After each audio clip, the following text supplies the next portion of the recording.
Gimana sekarang? Lagi di rumah Bang Al, Di itu di mana? Di Duri ya? di bagian CPAP Bang Al, di Oh, di Rohil. bagiannya Rohilnya. Gimana kondisi sana aman? Masih nol, masih belum ada yang positif Bang. Alhamdulillah, masih zona hijau. Masih zona hijau ya? Masih zona hijau ya. Di Di tempat Abang banyak, kecamatan di kecamatan apa tuh, Vicky? di Kecamatan Bangko, Kabupaten Rokan Hilir. Oh, untuk kecamatannya masih nol ya? Masih nol. Alhamdulillah lah. Abang kalau untuk di kecamatan masih nol sih, tapi kalau untuk di kabupaten udah kalau nggak salah terakhir kemarin 13 orang.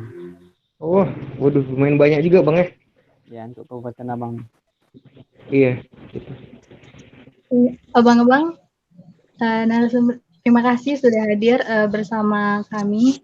Bisa kita mulai ya, Bang? Oh, boleh. Assalamualaikum warahmatullahi wabarakatuh. Selamat Wah, siang. Waalaikumsalam Hai, warahmatullahi wabarakatuh. ilmiah. Baiklah, pada program Warta Mini kali ini, dengan tema pengaruh COVID-19 terhadap kelas online bagi mahasiswa dan dosen di Universitas Riau. Baiklah, pada kesempatan kali ini kita telah kedatangan dua narasumber. Yang pertama dari Dewan Perwakilan Mahasiswa, Saudara Altrifel Putra, jurusan Manajemen 2017, Ketua Umum Dewan Perwakilan Mahasiswa, Fakultas Ekonomi dan Bisnis Universitas Riau. Selamat siang, Bang. Ya, selamat siang.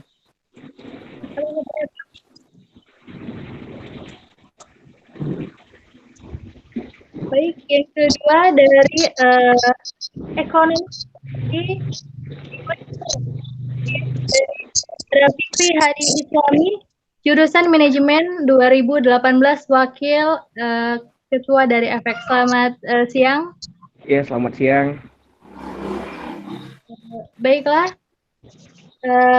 di sini saya sebagai host dari program Warta Mini yang ditajuk oleh LPII. Nah, di sini saya Dianti Wahyu Sinta dari jurusan Ilmu Ekonomi 2018. Baik, yang pertama pertanyaannya, di sini kita lihat bahwa COVID-19 sudah sangat mencapai titik yang paling tinggi di Indonesia. Begitu pula berdampak pada perekonomian termasuk juga pendidikan. Salah satunya yaitu kita di Universitas Riau Kota Pekanbaru. Nah, alat pembelajaran. Yang pertama saya akan bertanya kepada saudara Bang Altrivel. Nah,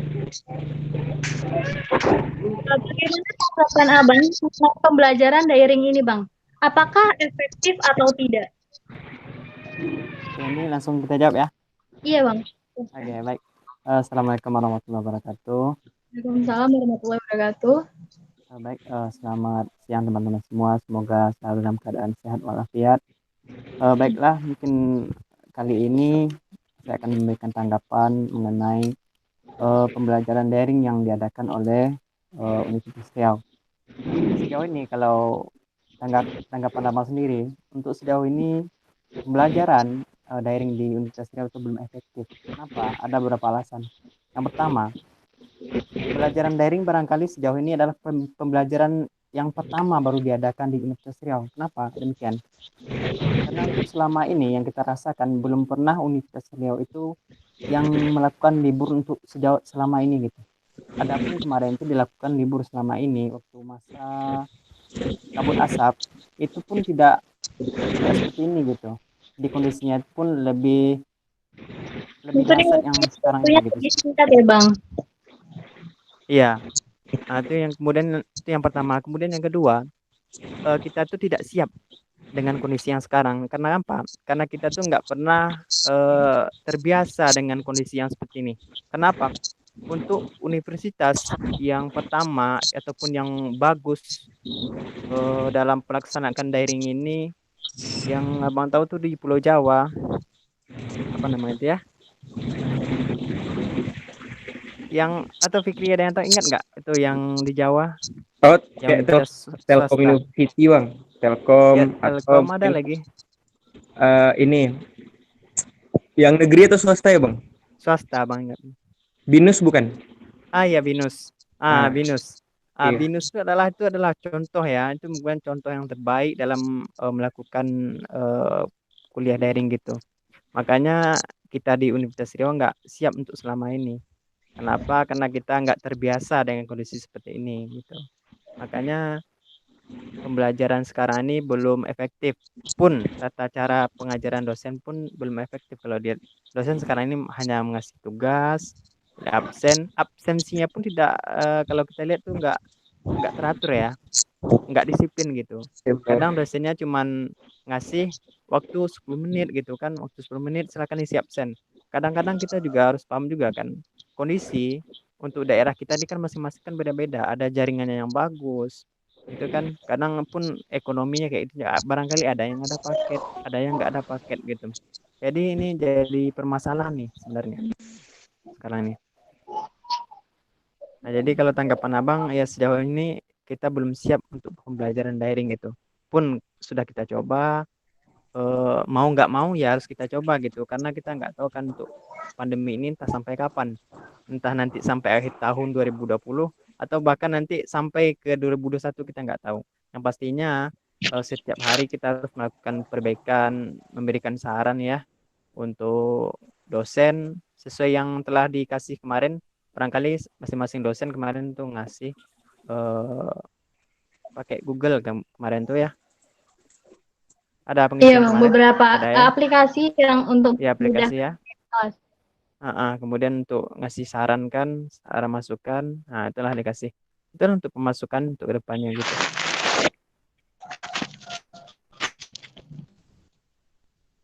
Oke, baik berarti menurut Abang berarti kurang efektif ya Bang, karena ini Iya, baru pertama kali dilakukan oleh Universitas Riau. iya.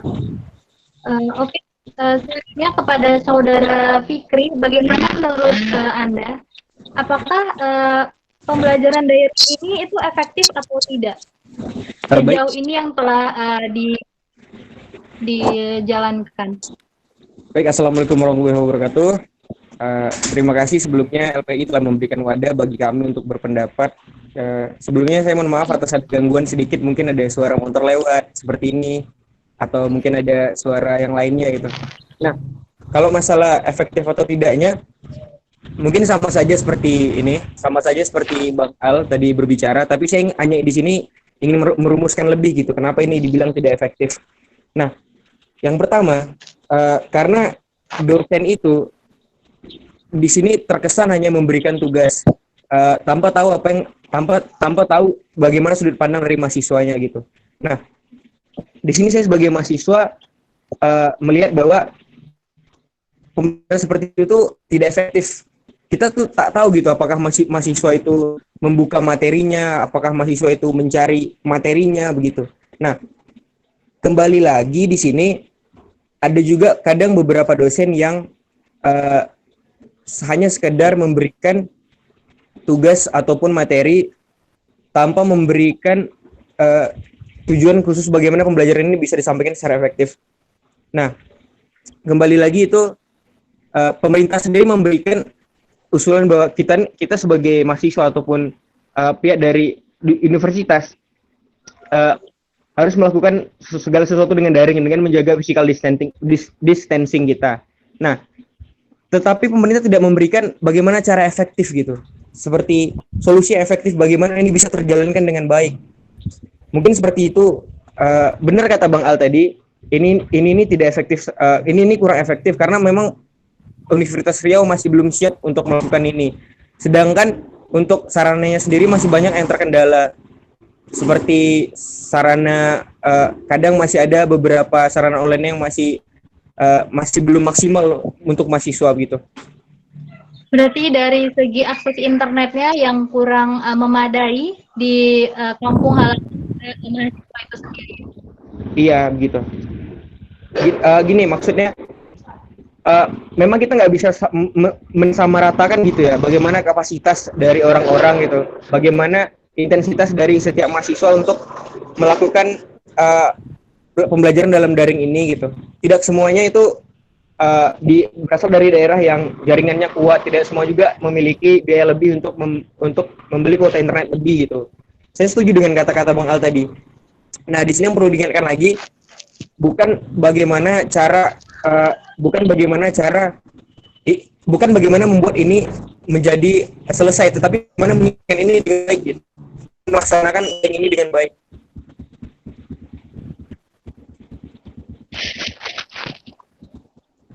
Baik.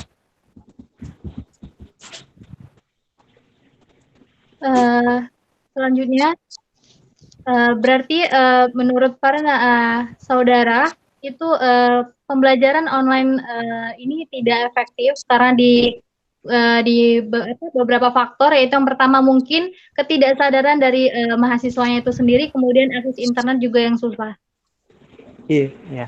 Selanjutnya pertanyaan yang kedua kepada saudara Bang Altrivel, yaitu apakah ada saran kepada pihak kampus atau UNRI, yang mana yang kita ketahui bahwa banyak mahasiswa yang mengeluh semua dosen memberikan tugas dan melakukan pembelajaran lewat daring, tetapi tidak memberikan seperti kayak kompensasi, yaitu seperti beberapa kampus yang menerapkan memberikan beasiswa paket internet. Nah, bagaimana menurut Abang? Iya. Baik, Abang ingin melengkapi ya sedikit ya. Ini Bang kalau ingat tentang kompensasi ini ingat mata kuliah Abang gitu ya. Namanya manajemen kompensasi kayak gitu. Jadi kompensasi itu apa gitu kan? Sesuatu yang kita terima ketika kita telah mengerjakan sesuatu gitu. Intinya Pak, kalau kata Abang sih ini bukan kompensasi ya. Mungkin kurang tepat ya karena kita nggak kerja kan gitu. Ini Abang ada berapa saran terkait pembelajaran yang sudah diterapkan di Universitas Riau ini? Yang pertama itu ini untuk barangkali untuk dosen ya. Pertama untuk dosen. Pertama melakukan penyusunan perkuliahan daring ini dengan baik gitu. Artinya apa? Tidak ada dosen yang memberikan mata kuliah atau kuliah sesuka hatinya gitu.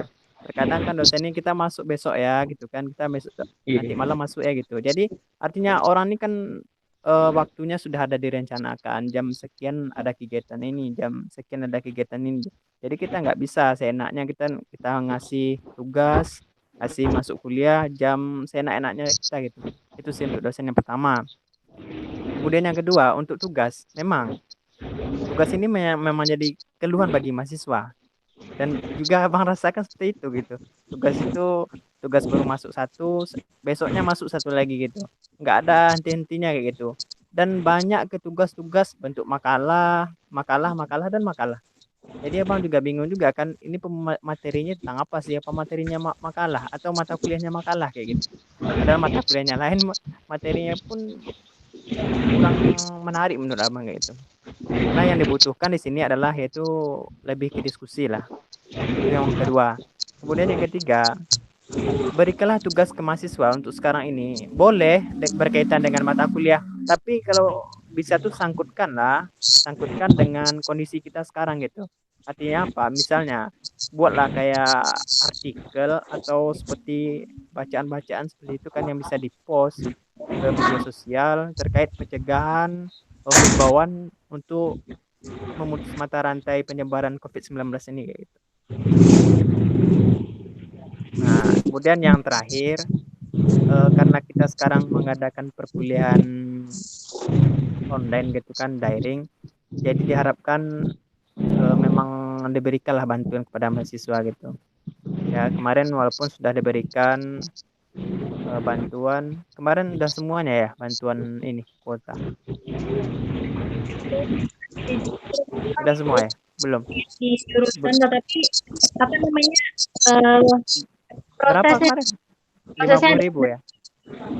Ya, itu.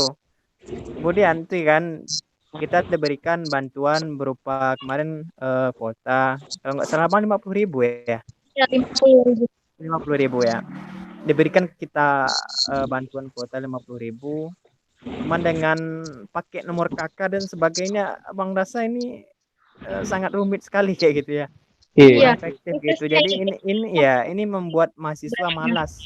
Ini betul sepele gitu kan, cuman membuat mahasiswa malas jadinya.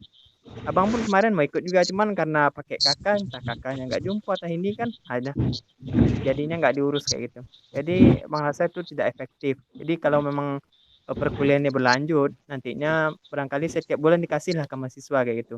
Minimal agak 100 lah, 100 ribu kan pulsa kan untuk paket kan. Tahan agak 2 minggu tuh. Membantu ya Bang, membantu Ya, dalam proses pembelajaran. ya itu sih saran dari abang. Saudara Fikri, bagaimana menurut saudara tentang saran dari kuliah online ini yang dilakukan oleh kampus dan juga saran kepada dosen? Mohon maaf tadi pertanyaannya boleh diulang lagi? Ya. Nggak pakai headset. Apakah ada saran untuk pihak kampus, yaitu Universitas Riau, dan kepada dosen tentang pembelajaran kuliah online ini? Oh, kalau untuk saran sih bagaimana ya? Seperti yang udah kita bicarakan tadi, yang tadi tentang efektivitas efektivitas dari pembelajaran ini. Sebenarnya bukan bagaimana kita untuk membuat daring ini biar hanya untuk sekedar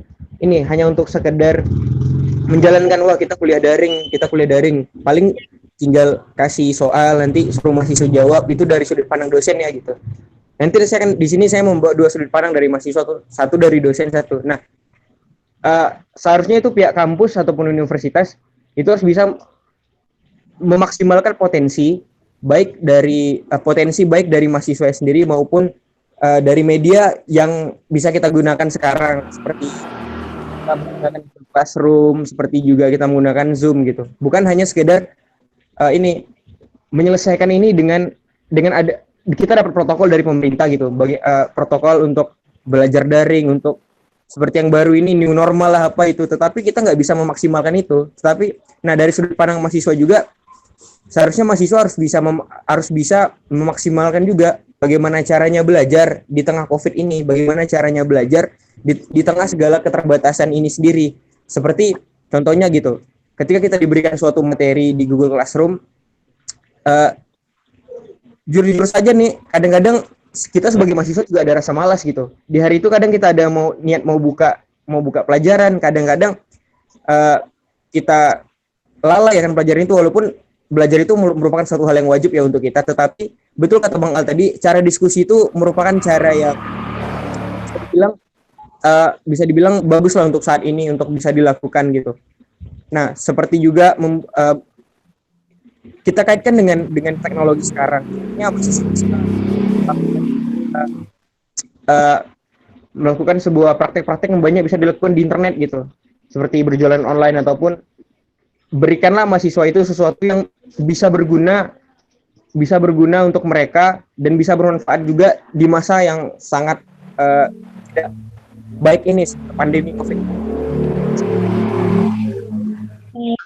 Baik, terima kasih kepada Saudara Fikri. Jadi yang dapat saya simpulkan tadi dari Saudara Bang Al Trifel mengatakan bahwa seharusnya dosen ini mereka kan waktu sudah ada harus mengikuti jadwal perkuliahan yang telah ditetapkan oleh kampus. Nah, yang kedua itu pembelajaran dengan diskusi masalah mata kuliah yang berkaitan tentang COVID-19 ini dihubungkan, sehingga mahasiswa juga bisa berpikir kritis bagaimana keadaan saat ini. Terus yang ketiga yaitu memberikan dengan sistem yang mudah, yaitu seperti beasiswa untuk paket internet, dan kalau karena proses yang mudah itu akan sangat membantu mahasiswa. Dan saudara Fikri mengatakan bahwa dia harus memaksimalkan potensi dan dari media yang telah ada, misalnya dari Google Classroom, dari Zoom, dari Google Meet, semuanya itu harus dimanfaatkan dengan sangat baik untuk bisa melakukan pembelajaran daring ini. Kita survive di masa COVID-19 ini dengan bagaimana caranya kita bisa. Nah, baik, kepada Al-Trifel untuk memberikan harapannya setelah COVID-19 ini, atau pada saat ini untuk para dosen dan kampus, harapan Abang ke depannya itu seperti apa? Untuk baik, harapan kita semua ya untuk sekarang ini ya, kalau harapan kita ya yang pertama wabah ini segera berakhir, betul nggak? Amin, Bang. Betul Ya, ya, Bang. betul ya. Kalau harapan kita yang pertama wabah ini segera berakhir. Memang kita akui kuliah yang seperti ini memang tidak efektif gitu, memang tidak efektif, memang tidak ada diskusinya, nggak ada asiknya kayak gitu. Kita tuh seakan-akan kuliah itu cuma lepas utang aja gitu, udah kuliah udah gitu. Artinya ilmunya itu nggak ada nyangkutnya. Walaupun kalau seandainya kita masuk kelas, satu dua kata yang dikatakan dosen tuh setidaknya sangkut lah di pikiran kita. Gitu. Iya. Harapan apa yang pertama untuk kedepannya nih, yang pertama terkait dengan dosen. Pertama berikanlah tugas ya yang sesuai seandainya dengan kondisi sekarang nih, yang sesuai dengan kemampuan mahasiswa lah. Artinya apa? Karena sekarang mahasiswa sedang berada di kampung. Mereka kan ada orang tua juga, ya kan? Apalagi sekarang bulan puasa, barangkali ada kesibukannya masing-masing. Itu kita harus pahami juga. Kemudian yang kedua, untuk setelah masuk nanti, diharapkan ini menjadi evaluasi besar-besaran ya, evaluasi besar-besaran untuk kita semua. Barangkali metode ini bisa kita terapkan karena sifatnya kayak gini. Kalau di Undri atau khusus di FEB, ketika dosen itu ada kegiatan keluar kota, misalnya dia 3 minggu atau 4 minggu, berarti kan kita 4 kali pertemuan nggak bisa masuk gitu kan. Jadi otomatis dosen itu pasti minta jam ganti. Mau nggak mau dia minta jam ganti gitu. Nah, ini sebenarnya ini menjadi hal yang menarik, hal yang bagus sebenarnya yang seperti sekarang ini. Ya gunakanlah media yang kayak gini gitu, kayak Zoom, kayak Google Meet gitu kan. Kita gunakan media ini sebagai pergantian kuliah kita gitu. Jadi nggak ada yang kuliah hari Sabtu di EPB itu nggak ada lagi kayak gitu, nggak ada yang mepet. Itu pertama. Kemudian nih harapan yang kedua, karena sekarang udah jadi pengorbanan ya, udah pengorbanan banyak yakin.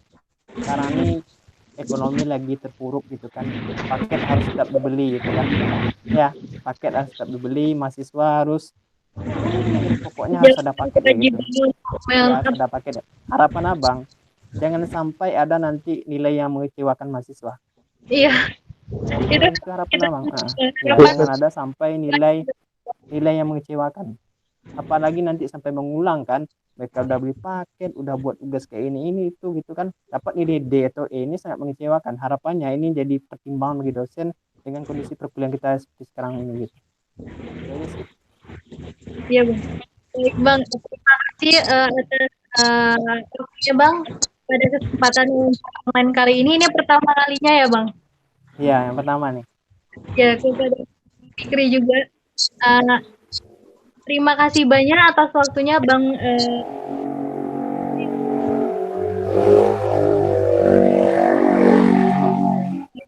Terima kasih banyak atas waktunya dan juga atas aspirasinya dan masukannya. Dan kali ini wawancara pada siang hari ini bisa kita tutup. Terima kasih banyak. Terima kasih ya Bang Latrivel dan Bang Fikri. Ya, sama-sama. Sama-sama. Semoga sehat-sehat semua. Alhamdulillah. Amin. Dan kita bisa melakukan pembelajaran kuliah online bertemu dengan mahasiswa dan dosen di kampus. Amin. Ya, saya doakan. Wabarakatuh. Selamat siang, Bang. Waalaikumsalam warahmatullahi wabarakatuh. Assalamualaikum warahmatullahi wabarakatuh.